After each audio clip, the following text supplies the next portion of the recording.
Now I'm going to talk to you about the green pages of the Bible.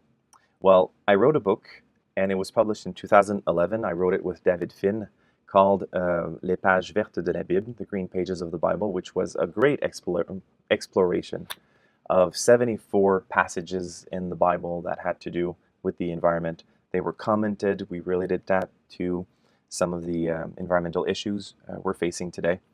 And it was just this great exploration. And then in the other book, Greening Your Church, I made like a synthesis of all the themes about the environment. And so what I'm going to do now is just a brief overview of some of my favorite passages in the Bible to, really quickly convince other Christians that taking care of the environment is part of the stuff we do as Christians. So let's dive into those. But before I do, just a quick word. The Bible itself cannot be considered completely from cover to cover a good example to build environmental ethics. I mean, it's not the whole Bible. There's lots of animal sacrifices, for example. It's a book which is very anthropocentric. The human being is very important. I can just think of Psalm 8, for example, where the human being is just slightly less than a god, and the whole creation is at its feet. That's not exactly the type of thing you want to hear when you're trying to protect the earth and being more humble about it. So it's not perfect when it comes to ecology, but it is very, very good. Because, the Bible was written by, at first, these people were nomads before the first cities were built or settled. The Hebrews were first nomads, and they had pastures. They had sheep, and then I can fast forward to Jesus growing up in Nazareth, and a town that's clearly geared towards agriculture.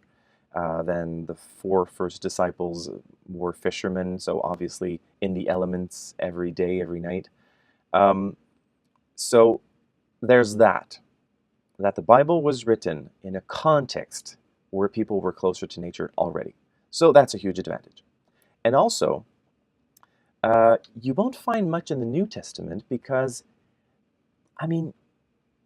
people in Jesus' time were under Roman occupation. There were huge social justice issues. So the New Testament does touch a little bit on the environment, but not that much. You'll find most of it in the Old Testament. And it was written through hundreds of years. And even before that, there's an oral tradition where these stories were passed down and finally written down. So through these hundreds of years, we get lots of existential questions about, where's our place in creation as human beings? What are we supposed to do? And where does all of this come from? And so there's really a lot. There's so much from the Old Testament, actually, that I have a friend who's a rabbi. And when I published my book, he rushed to come and see me, and he bought my book. And then I was surprised. I thought, well, this is written with a Christian perspective. Are you sure? And then he looks at me with a smile, and he says, well, just between you and me, how much of the stories you wrote, the passages come from my Bible, the Hebrew Bible, the Old Testament? And I think, quick rule of thumb, and I said, well, about 3/4 of it. And then he laughs. He said, that's why I'm buying your book. And he uses it to preach, actually. So that was just a quick overview about the Bible and how much there's a lot, and why the title of this presentation, of this section, is called Green Pages of the Bible. So the Bible as a whole cannot be considered, a great resource all the time for environmental ethics, but there are lots of really interesting pages. So let's dive into them. And I'll start with the first one here. Genesis 2, 5-15, it's the creation of the first human. There was nothing on the surface of the earth, not even a shrub, because God had not sent the rain, and there were no humans to take care of the earth. On this dry land, God called upon a spring to water the surface of the earth. And this mud, this reddish mud called Adama, God put his hands into it and molded and shaped the first human being. And then God blew into his nostrils the breath of life. Then God went to Eden and planted a garden with trees that were so beautiful and with fruit that were good to eat. And God took the human and put him in the garden to till it and keep it. As you can see, this is a story I love to tell. And there's so much to take from that. So, yeah, the mixture of water and soil together, it's this type of soil. The Bible uses the word Adama, which is soil. First of all, it's reddish actually, and also it's very fertile. So God shapes the first human being. We're made of soil and water, and then the breath of life. And then, as it's shown here, put in the garden. But what are we made of again? Human beings.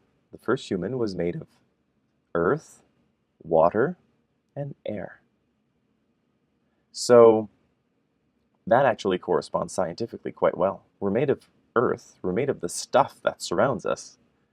We're made of earth because basically everything we eat grew on top of the soil or in the soil, or we eat mussels from animals that ate stuff from the soil. It's always these same nutrients, these same elements that are going around. We look at the Earth's crust, and then we look at what we're made of, and it's in some places in the same proportions.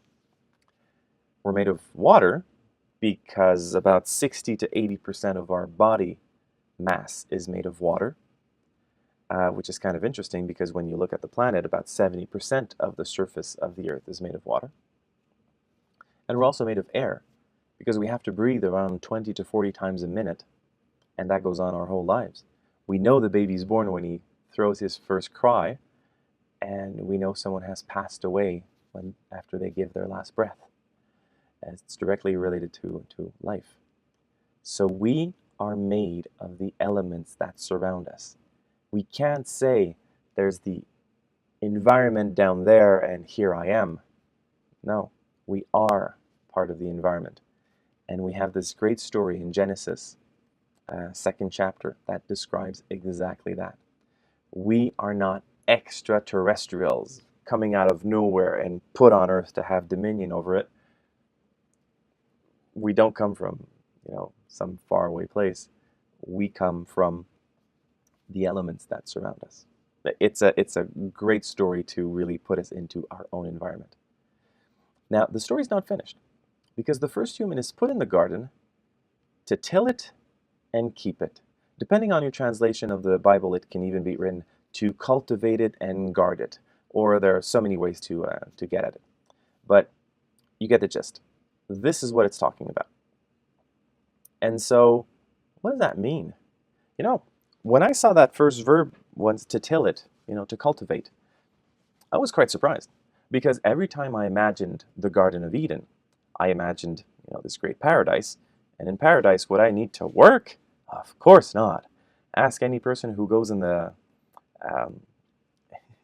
south, in the islands for vacation.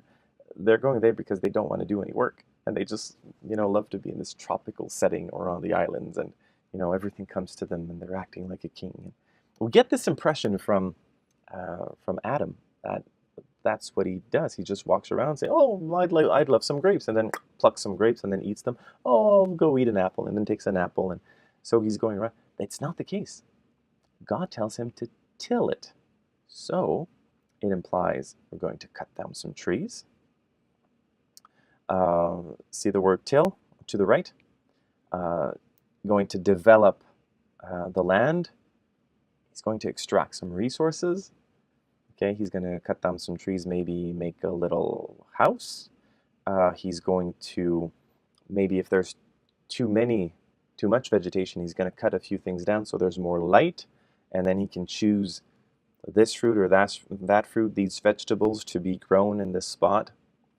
But basically, God is giving him permission to till, to cultivate in the Garden of Eden. That's kind of surprising. It's not strict conservation where we're supposed to keep it wild. No, he's supposed to bring more fertility, more production, more life into the garden thanks to his intervention. But there's a limit.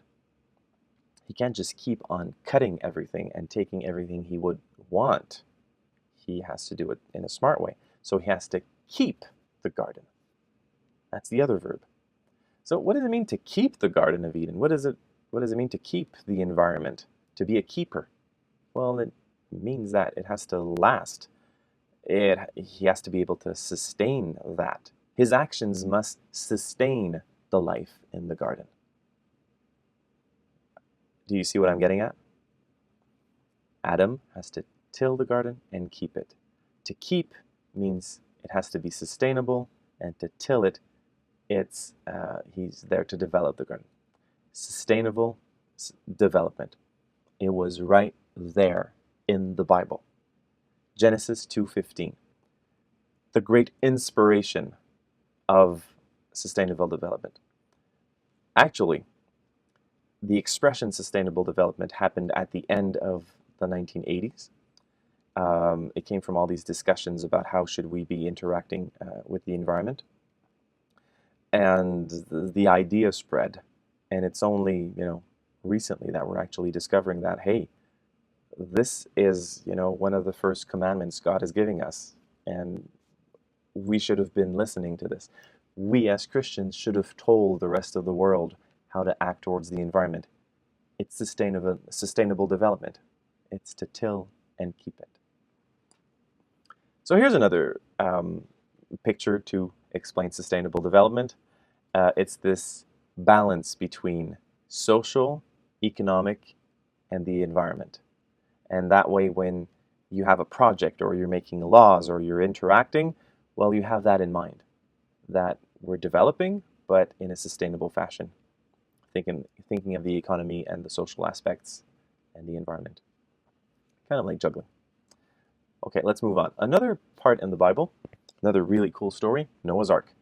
I have children. I've told them the story of Noah's Ark. We obviously have stickers of that. And I mean, it's a great story, and you know it. Genesis 6 to 9, so it's a few chapters. And what's written? This is my favorite passage. Of every kind of creature, 2 must go with you, so that their lives may be saved. I've seen some translations of the Bible that rather than using the word kind, it's the word species. So 2 of every species must come to you. Now, the story, in my opinion, would have been even more dramatic if God told Noah, there's going to be a flood, and gather as many animals as you can in the ark before the flood starts. And then there would be more drama because we would be wondering, like, did he get enough? And are they all there? And is it okay? We would be wondering that. But no, the story doesn't use that type of drama, actually. It goes and specifies that 2 of every species must come, male and female, obviously. So every species is important. Hey, that's one thing that all ecologists agree on. It's the basis of ecology. When you look at an ecosystem, you have to have, you recognize that every species has a role to play in that ecosystem. And so obviously there's like this intuition in this passage that it's important to save every species on Earth. So it's just amazing to see a man of God, and his role, his main role, is to take care of the Earth's biodiversity. And the story goes on at the end, after he takes care of all the animals, sets them free, and God draws a rainbow in the sky. Do you remember what the rainbow is for? It's the covenant. It's the first covenant we hear of in the Bible. And the covenant is between God, humanity, and every living thing. I'll repeat that. Covenant between God, humanity, and every living thing. Go see in Genesis chapter 9. That's how it finishes. And so to say that we're in the same covenant brings this great symbol of the whole story where we're in the same boat. If something happens to one of the species, it'll have impacts on the other species because we're in the same boat. We're in the same covenant. So, great story. Keep that one in mind. It's easy to explain. Psalm 104. This passage has to do with providence. Okay, listen to this. The creatures all look to you. The you refers to God. It's directly a prayer to God. The creatures all look to you to give them their food in due season. When you give to them, they gather it up. When you open your hand, they are filled with good things. Okay?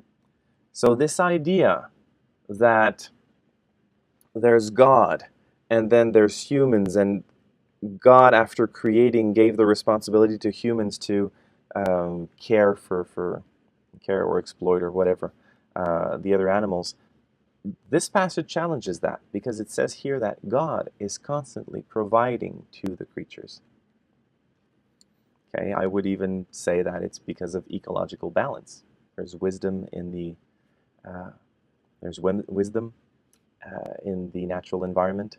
That's how God created it, and then we need to keep that sacred balance in order for God to continue providing.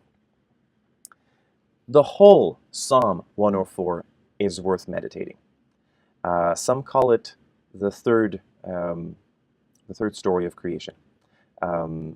It isn't really a story per se, it's a psalm, but it has great cosmology in there. You get the impression at a certain moment that you're visiting a zoo because it's just naming so many animals that are from the Near and Middle East. So Psalm 104, if you're in nature, bring your Bible, bring Psalm 104, read it, meditate that, and then it gives you a great worldview of God's presence and God providing for us and for all the animals. And so it becomes a sacred mission to make sure that all species have their place and have enough. So let's move on with another passage. This is from the end of the Gospel of Mark. Just before I insist on that, the beginning of the Gospel of Mark, and you can go check, in the first chapter, right away Jesus gets baptized by John the Baptist. And then it says the Spirit pushed Jesus to the desert, and he was there with the wild animals for 40 days. With the wild animals. Mark is the only one who says that, who specifies that. And there are reasons for that, but just this idea that Jesus' mission starts with the wild animals. It's kind of an echo from the book of Isaiah, where the child walks with all the animals and there's peace. And so the gospel starts with that, and the gospel finishes with Jesus going back up to heaven. And just before he does so, he says, "Go and proclaim the good news to all creatures." All creatures? Yeah. The King James Version translates it like that, probably to be more faithful to how the Vulgate, the Latin Bible, had written it. It used the word creatures in the plural, like that. You might see some translations that write creation. From the Greek, it could be, the creations, which basically talking about the creatures, but that word can be used. And if ever you fall on the Gospel of Mark and it's written, go preach the good news to all humanity or to humans or whatever, all the people, that's just wrong, because that's not a proper translation. If we refer to the Greek, it's creation, creations, creatures. That's what's intended there, which is really surprising. And I don't know about you, but to read that, At first, it really challenged my perception of evangelization. For a long time, I thought that evangelization was, to put it bluntly, meeting someone else and convincing that person to believe the same thing I do. I thought pretty much that was evangelization. Now, with this passage, I'm thinking, wow, will I go in the wilderness and meet a blue jay and try to convince the blue jay to think as I do? It makes no sense. So what does Mark mean? What did Jesus mean when he said, proclaim the good news to all creatures? The way I understand it is that we are preaching good news to the prisoners and the poor and the people who are excluded. We don't just go and see them and say, hey, good news, Jesus is king. No, of course not. We help them in their condition. That is the good news. We contribute to save them. We help them and help their condition. So that applies to the creatures too. When I know there's a stream that might be destroyed, and I do a bit of activism, when I sign petitions, when I plant a garden, when I put some seeds for the birds, when I take care of creation, I can actually see the birds and the animals thrive, and I'm bringing them good news. When Jesus says bring good news into the world, it's to bring this shalom state, this harmony in creation. We're putting in the effort to bring the reign of God.